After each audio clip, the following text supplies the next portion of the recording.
Every story appears ordinary till you see the core side of it. And what you're looking for is the story behind the news. We bring it to you from Lagos, the commercial capital of Nigeria. Giving you all sides and political stories round the clock. Every detail from the start line to the final whistle. CoreTV News, expanding your view.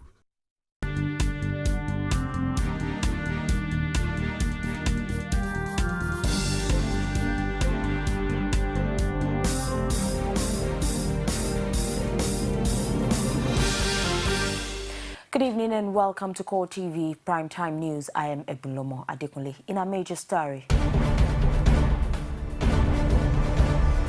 President Goodluck Jonathan promises better days ahead for Nigerian women if he is re-elected for a second term at an event commemorating International Women's Day in Nigeria.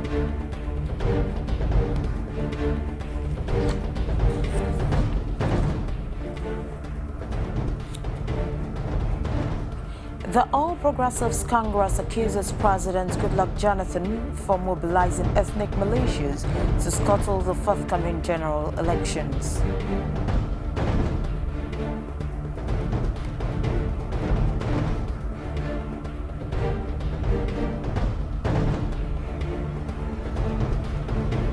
Minor fire at INEC headquarters put out. Commission says no damage done to its materials or preparation for the general elections.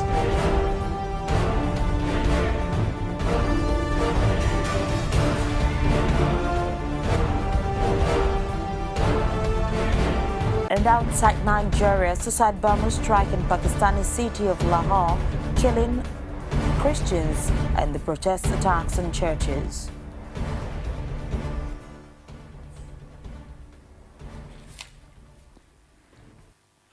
President Goodluck Jonathan has promised the women folk a greater say in national issues if he gets a second term in office. He made the promise while felicitating with mothers on the occasion of Mother's Day. The president also assured them that the federal government will continue to do all within its powers to further empower them to play their God-given role for the greater glory of the nation. President Jonathan, who attended a special service at the presidential villa to commemorate Mother's Day with his mother and First Lady Patience Jonathan, prayed that God will bless all Nigerian mothers and reward them for their immense love and care. Wife of Nigerian President Patience Jonathan has appealed to Nigerians, particularly young men and women, to take advantage of the forthcoming election to vote in President Goodluck Jonathan, who is still young, to complete his transformation agenda for the country. The wife of the president was speaking at the Samuel Ogbemudia Stadium in Benin City to campaign for the president's re-election. Our correspondent has more in this report presented from our studio. While speaking at the rally, the First Lady assured residents of the state that her husband's re-election will mean opening up of opportunities, improved socio-economic welfare, and massive employment for the youth and security of lives and property. Everybody stays here for 8 years. Now is our turn. So we must complete our 8 years.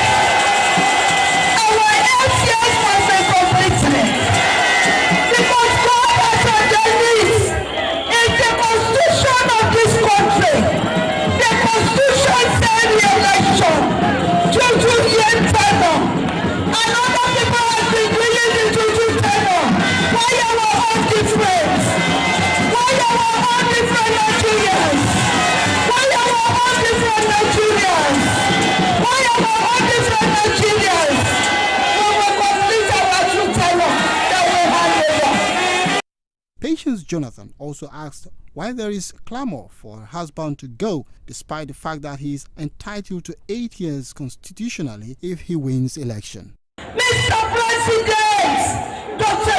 Goodluck Jonathan, after serving in his 8 years, he needs to enter house to pave way for the new generations. He must pave way for our sons, our daughters.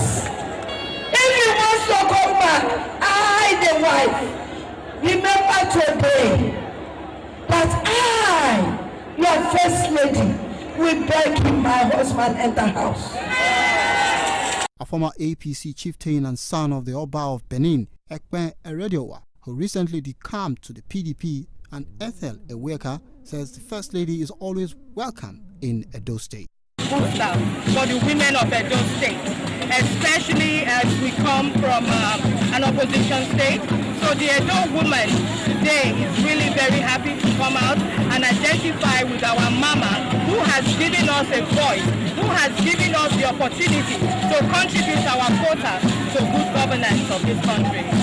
The central message I think I got from the First Lady is basically peace.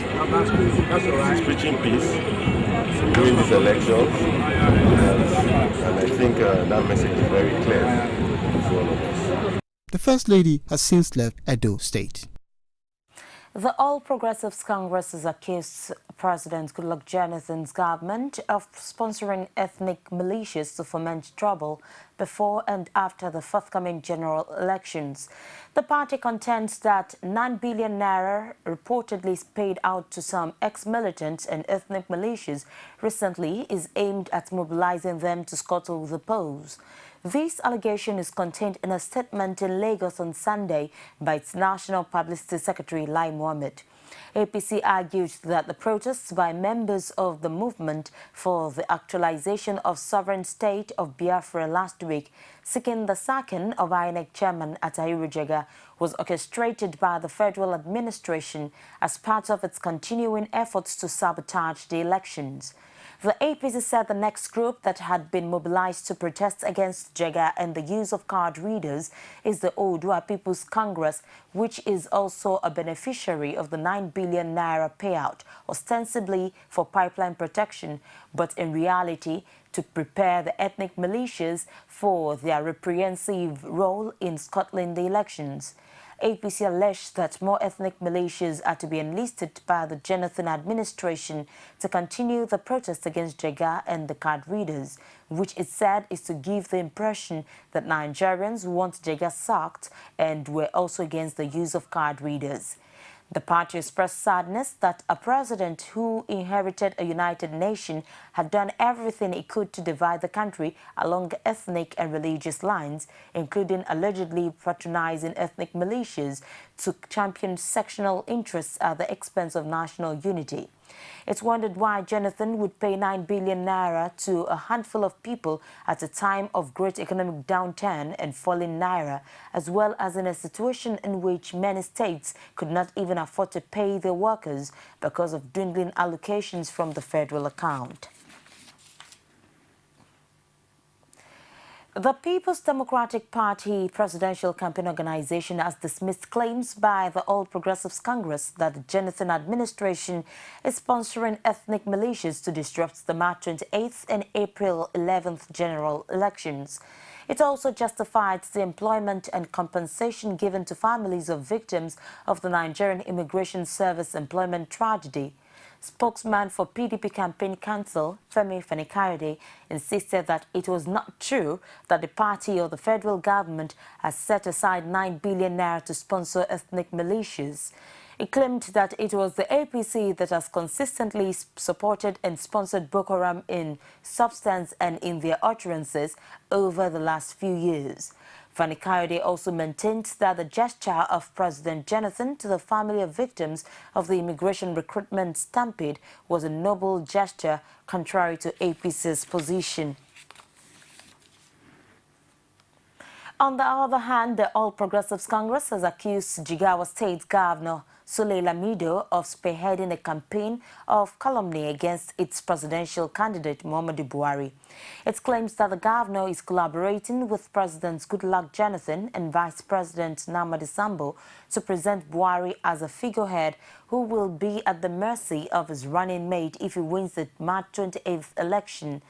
This, according to spokesman for APC campaign organization Garba Shehu, is to give the people of northern Nigeria the impression that the southwest region would be the ones running the government. He made these claims at a news conference in Abuja. That Lamido should go on the network radio, and all stations, government radio stations controlled by them, I've been asked to link up to the network and to broadcast Sule Lamido's interview. Now, Lamido is supposed to tell the northern people that it will be unfair to have General Muhammadu Buhari as president. It will be unfair to the north because what it will mean is that the southwest will indirectly be getting another term of office after President Obasanjo's 8 years, and that northerners will be asked not to be deceived into voting for APC. In any case, other members of the PDP, including associates of Sule Lamido, know better, and they can tell of the kind of style in terms of leadership that General Muhammadu Buhari harbors. Of the millions of US dollars that Mr. Jonathan is said to be sharing to traditional and religious leaders in the Southwest, how much of that money did Mr. Sule Lamido collect on behalf of northern rulers and religious leaders? And lastly then, can we ask Mr. Sule Lamido, what is his response to the pejorative references that Mrs. Patient Jonathan has been making against the Northerners?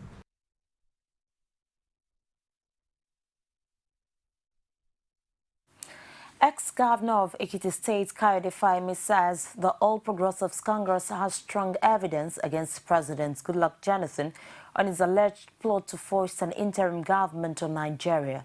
It said the allegation made by the national leader of APC, Bola Tinubu, that his life is being threatened confirms the desperation of the People's Democratic Party-led federal government and Jonathan.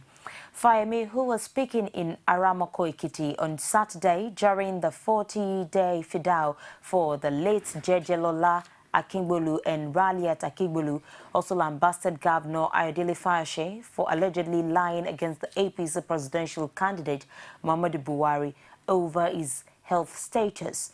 The ex-governor said Jonathan could not deny that he invited Tinubu to be part of the planned interim government, saying the APC leader made the allegation in good faith and not to discredit the president or heat up the polity. Fayemi assured that Buhari will keep to his promise not to dig into the financial corruption perpetrated in the past under Jonathan, if that is what members of the ruling party are afraid of. Fayemi declared that the government of Jonathan will be held responsible if anything bad happens to Tinubu. Former Aviation Minister Femi Fani-Kayode has slammed the All Progressives Congress for running newspaper advertorials with what it described as renounced and outdated views about President Goodluck Jonathan. Fani-Kayode, who is now spokesman for the People's Democratic Party's presidential campaign, described the action as a measure of desperation on the part of the opposition party. He said in a statement issued in Abuja that he was surprised that APC has resorted to buying full-page adverts of outdated quotes about President Goodluck Jonathan from old essays he wrote while he was in their ranks. The PDP campaign spokesman said he renounced those views about President Jonathan long ago and had since returned to the ruling party. He, however, reminded APC that one of its chieftains, Nasir El-Rufai, had once described General Buhari as outdated and unelectable, and that its national leader, Bola Tinubu, also once said Buhari was obsessed with power, wicked, sadistic, and unreliable. Fani-Kayode noted that in spite of the advertorials, he would continue to focus attention on APC and its leaders. It's the CoreTV Primetime News. We'll take a break and return with more stories. Election time don't come. Time to vote don't come. Your vote tonight, your power. Oh. Make you use them well. Lagos State APC don't do better. sport, get better school, hospital cell, better economy, plenty jobs, security, environment, for continuity in excellence in Lagos State. Vote for APC, APC, all progressives Congress, APC. Vote for APC, APC, APC, APC. Vote for Akinwumi Ambode for governor. Vote for the consolidator, Akinwumi Ambode, for governor of Lagos State. Vote APC. Thanks for being there. And if you're just joining us, it's the CoreTV Primetime News, and here are the stories that made our headlines. President Goodluck Jonathan promises better days ahead for Nigerian women if re-elected for a second term at an event commemorating International Women's Day in Abuja.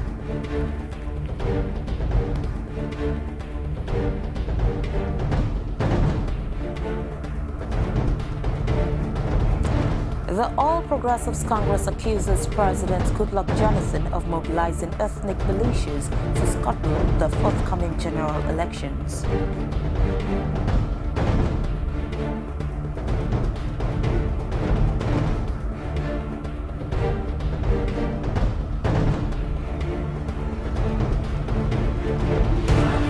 Minor fire at INEC headquarters put out. Commission says no damage was done to its materials or preparation for the general elections. And for more on CoreTV News, you can reach us on our social media platforms. On Facebook, facebook.com/CoreTV News. Our Twitter handle at CoreTV News NG. And for videos on YouTube, youtube.com/CoreTV, leave a space, then news. There's been a fire outbreak at the Electoral Institute of the Independent National Electoral Commission in Abuja. The flames were, however, restricted to a warehouse before they were put out on Saturday night. When CoreTV News visited the scene on Sunday afternoon, there was no sign of a major destruction to the facility. The fire, according to an eyewitness, was from a power supply point in the warehouse where past electoral materials were stored.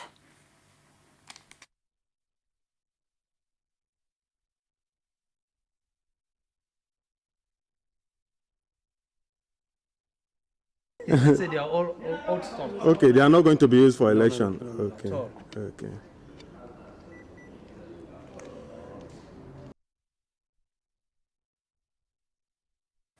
Elder Statesman Chief Edwin Clark has condemned politicians who are engaged in the act of buying and destroying permanent voter cards across the country. He expressed his displeasure when he received a group of artists under the aegis of World Igbo Entertainers Forum in Abuja. The artists had come to express their support for President Goodluck Jonathan's re-election bid, but it also provided Clark the opportunity to speak on issues relating to PVCs and the upcoming election. People are watching all over the world. Nigeria will not remain as one after the 15th, after the 28th of March. That is not correct. Yes. Nigeria will remain as one country. We grow stronger. Whoever loses will be Nigerian. Whoever wins will be a Nigerian, no matter wherever you come from. The God of Nigeria did not say only one group of people to rule this country. He said, everybody. Today is my turn, tomorrow will be your turn. Yeah. If I'm doing it alone, one day I'll find myself, a coup will be staged against me because people are tired of me. So when people talk about the interim government, they are just lying. Mr. President is not thinking of that.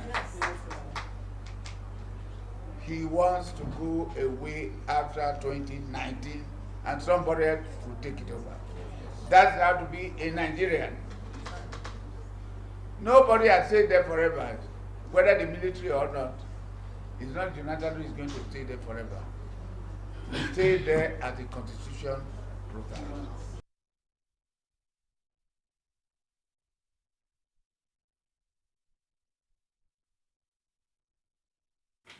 Family members of victims of the recent spate of political violence involving members of the Accord Party in Oyo State have cried out for justice on those responsible for the death of their loved ones, as well as pleading for assistance to be able to move on with life after the loss. Omontoyalo paid a visit to the homes of 3 victims who lost their lives at a political gathering organized by Accord Party in the state and brought back this report. The gnashing of teeth and lamentation continue for family members of victims of the recent political violence that rocked the Odinjo area in Ibadan. This unemployed mother of 2, Mofuliatu Mutiu, says the news of her husband's sudden death has been a major source of heartache, stating that his personality as an easygoing citizen is undeserving of the fate that recently befell him. A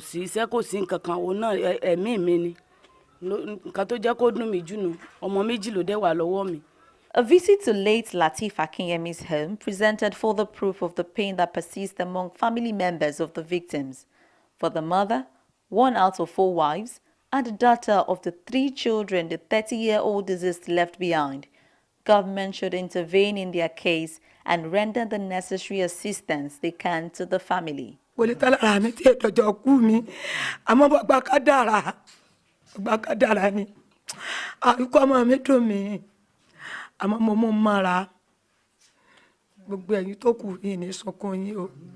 Nobody that is going to take care of the children except the government should just help me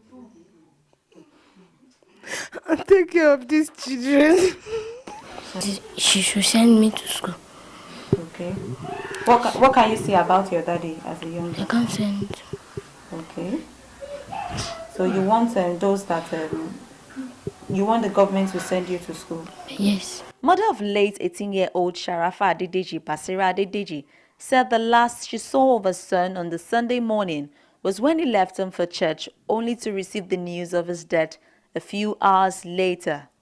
She stated that life has been unbearable for her after the loss of her last son, who was the only companion she had with her.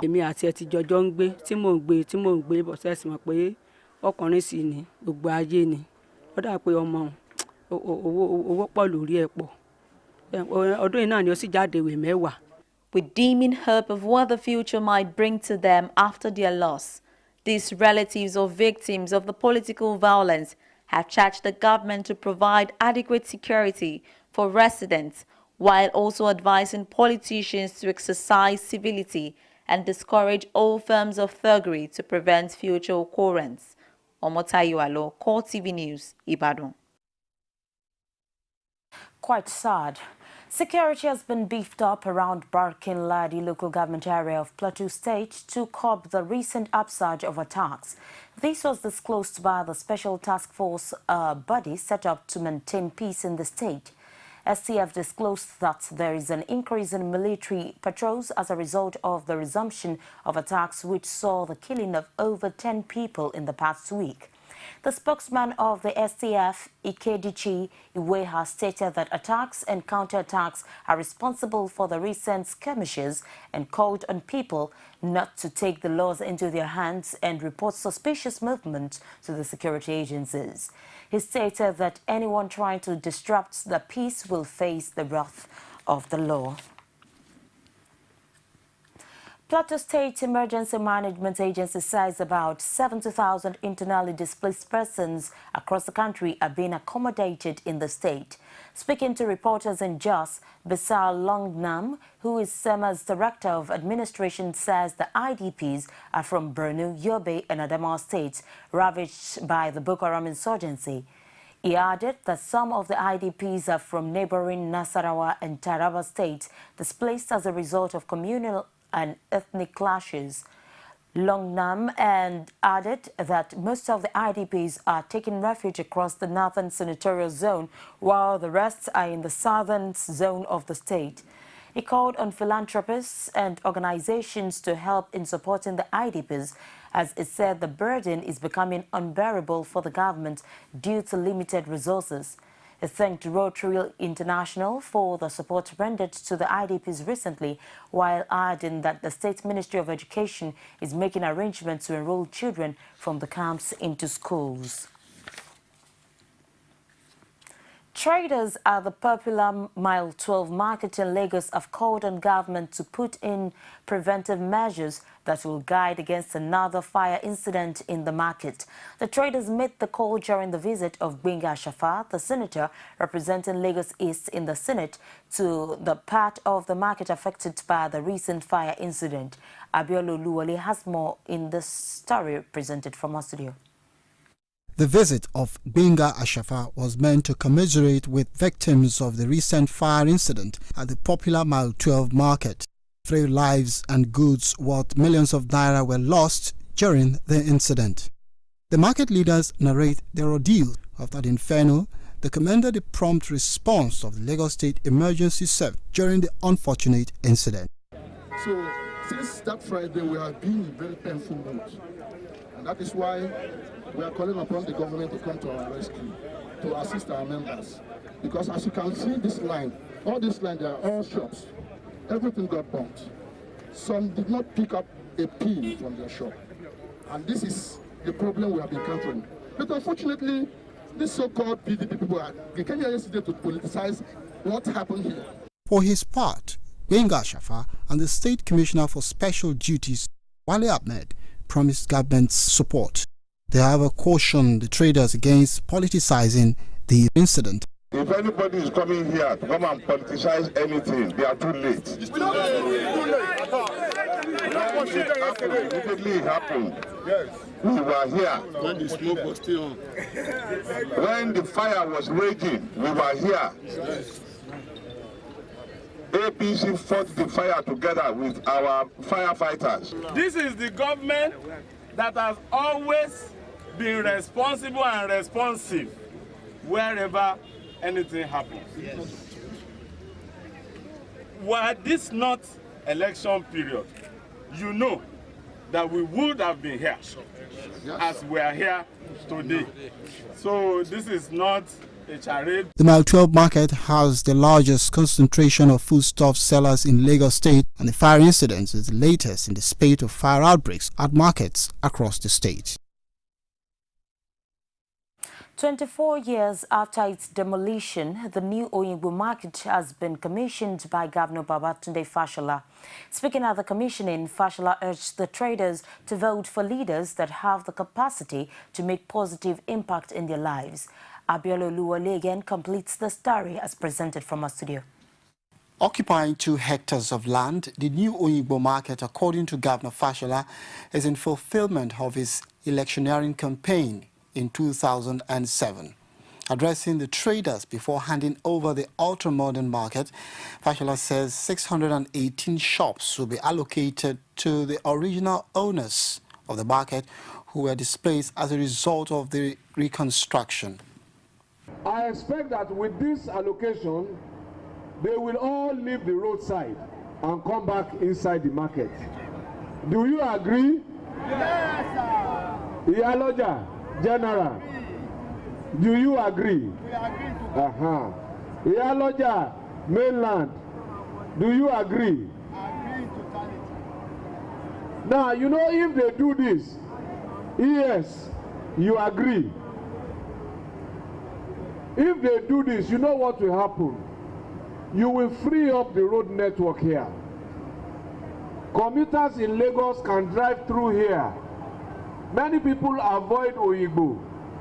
They avoid Murtala Mohammed because of the traffic of roadside trading. The State Commissioner for Works, Obafemi Hamzat, advised traders to make judicious use of the 4-story market. The Iyaloja General of Lagos, Folashade Tinubu Ojo, and the Iyaloja of Oyingbo, Basirat Balogun, commended the state government for a promise kept. Instituted in the 1920s, the Oyingbo market is known as a depot for agricultural produce, and it has been instrumental for the boom recorded in commercial activities in Lagos mainland and its environs. We recently brought you a report on the alleged setting ablaze of a man, Bimbo Ogidiolu, by his wife on Valentine's Day in Ekiti State. But the wife, Bukola, who spoke to CoreTV News at police headquarters at Ekiti, says she escaped being lynched by her husband. Rashid has more in this report. The whole of Ado-Ekiti was gripped with disbelief when the story of the alleged setting ablaze of Bimbo Ogidiolu by his wife, Bukola, became public knowledge. But while speaking at the Ekiti State Police Command headquarters, Bukola says the story being peddled is not true.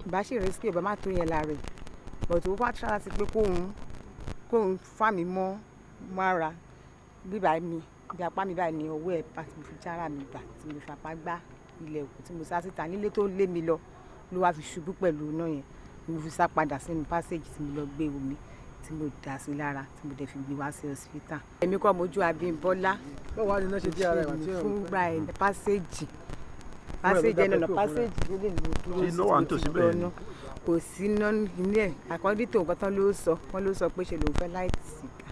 mo jẹ́ bébì ni tí màá ṣe máa sọ pé mò ń jáde Valentine ìgbà tí mi ṣe bébì ọ̀rọ̀ ọmọ ló kọ̀ síjà láàrin wa. But in a second trip to Bimbo on his hospital bed showing apparent signs of improvement, he speaks for the first time with CoreTV dismissing the claims of his wife over the February 14th incident. After ìgbà tó fi délé náà ló jábá mi ń fà tó lóun àwọn apá mi mo ṣe àwọn sọ fún pé àpé àtijọ́ tó tẹ̀ tí ń lérí kú pé wàá pa mí nǹkan tó fẹ́ ṣe màá rí lónìí wọ́n sẹ̀ bọ́ sórí tó bọ́sà kékeré sí ìdí mi wọn láìnà sórí sílé síta orí sílé síta yẹn ló ti wọ́ ẹ̀tì rẹ̀ tí máa jáde síta mo rí pé náà ṣàfihàn ní ara mi after that mi ì mọ anything mọ́ títí mo fi wà lọ́sípítà. The Ekiti State Police Command say investigation is ongoing and the suspect will be charged to court. Our men, our detectives, were able to track the suspect with diligent investigation. We were able to track the suspect. Presently, we are investigating the case, and very soon we will be charged to court. As the police try to unravel the mystery behind this bizarre act, Nigerians are keenly watching to see where it will end as Bimbo faces the biggest battle of his life, survival. Rashid, CoreTV News, Ado-Ekiti. Olumorok is no stranger to people of Abeokuta owing to its historical appeal to tourists and the religious role it plays in the life of the indigents. But the crowd which gathered recently at the historical site for the yearly Olumo Festival was quite unprecedented. The monument again played host to thousands of devotees and the people of Egbaland as it celebrates the Lisabi Day. Our correspondent Olajumoke Olatunji was there and filed in this report. All adjoining roads leading to the Lumora complex were a beehive of activities ranging from musical jamborees to vendor hawking souvenirs at the well-attended Olumo Festival. The festival, organized by Gani Adams-led Olokun Foundation, is a major highlight of the Lishabi Day celebrations.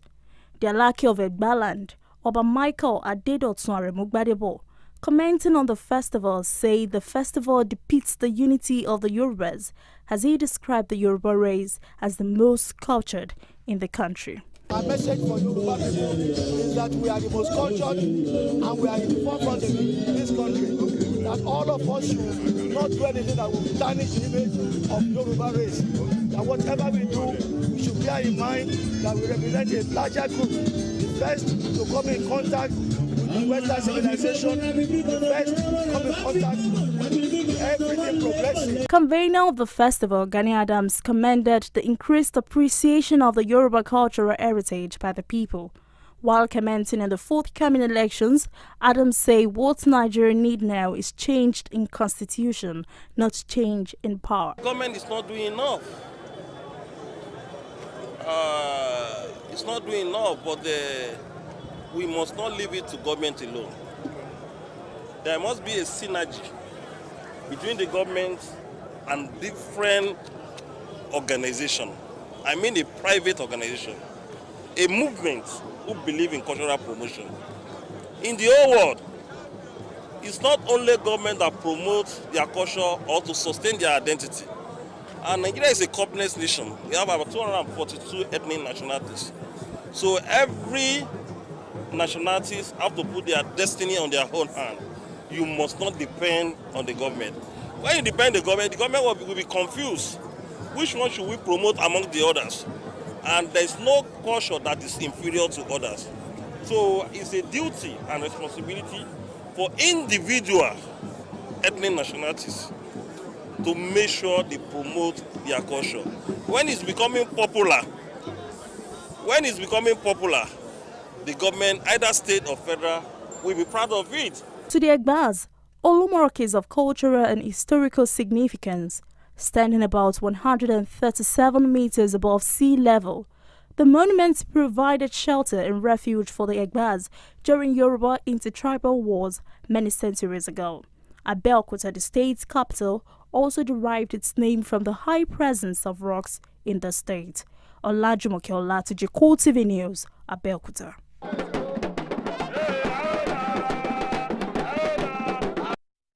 We'll take another break now and return with happenings in the business world, sports and stories from outside Nigeria. Stay with us. Every day, every hour, and every minute, news break in Nigeria. Things happen so fast, it's most times difficult to track and comprehend them. But that's what we do right here on Digit 360. 2015, would you want to come back again? It's like asking Jesus Christ if he knew he was going to die, will you want to come back as the savior of the world again? We do not just help you track the stories, we break them down, explore all the angles, analyze the issues so that you can fully comprehend the stories and use them to make the right decisions.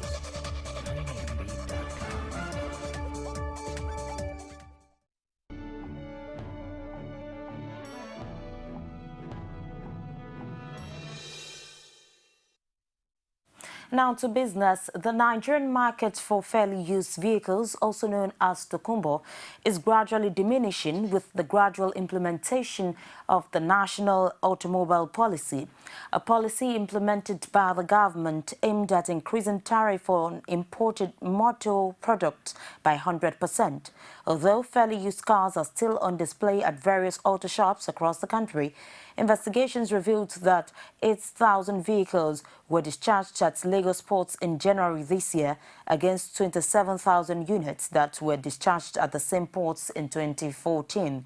Statistics from Seaport Terminal Operators Association of Nigeria indicated that vehicles importation through the Lagos ports reduced by more than 150% in January this year compared to the same period of last year.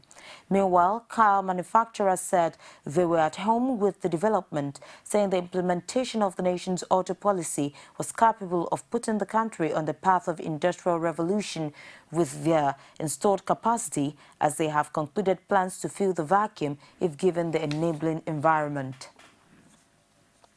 And now to sports. Raphael Bumsong scored the winner as Eyimba defeated Egyptian club Smoha 1-0 in their first round CAF Champions League game in Aba on Sunday. Kingsley Sukari produced 2 moments of stunning quality inside the opening 5 minutes, but was denied on both occasions by equally impressive stops by the Smoha goalkeeper Mahdi Mohamed Saluman. Smoha's best chance came in the 43rd minute through Koko Haman, who rounded the Eyimba goalkeeper Ejogu, as the home fans soon found their voice when substitute Raphael Bumsang rose highest in a crowded penalty area to head on past the stranded Soluman in the 56th minute. Speaking after the game, Eyimba's media chief Fariel Alaputa said the People's Elephant are satisfied with the result. Everton ended a 5-match winless run and eased their relegation worries with a 3-0 rout of 10-man Newcastle at Goodison Park on Sunday, with captain Fabrizio Coloccini sent off with his side already 2 goals down in the second half. Roberto Martinez's team had slumped to within 3 points of the Premier League's bottom 3 after their recent struggles. Goals from James McCarthy, Romelu Lukaku and Ross Barkley gave the Merseyside club a first home league win of 2015 to lift them 6 points clear of the drop zone. Despite good results in the Europa League, including a 2-1 win against Dynamo Kiev on Thursday, confidence has been fragile at Goodison, where a demanding crowd have been quick to get on the team's back in recent weeks.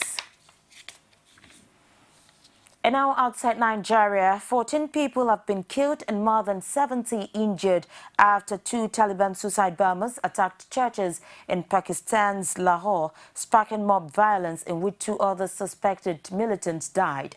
Up to 4,000 Christians later took to the streets of the eastern city, many armed with clubs, as they smashed vehicles and attacked a city bus station in a rare show of anger by the beleaguered minority. Pakistani officials said the bombings occurred during prayers at 2 churches located around half a kilometer apart in the city's Yohanabad neighborhood that is home to more than 100,000 Christians.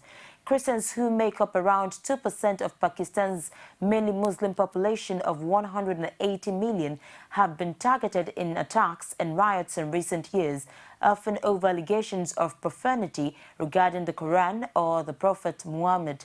Sunday's attacks are the worst on the community since the devastating double suicide bombing in the northwestern city of Peshawar in September, killing 82 people.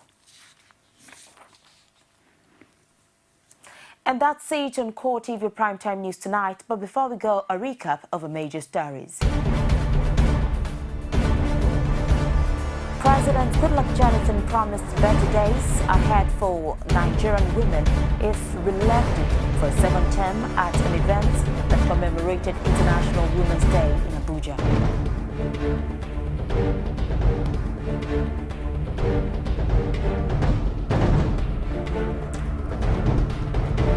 We also reported that the All Progressives Congress has accused President Goodluck Jonathan of mobilizing ethnic militias to scuttle the forthcoming general elections.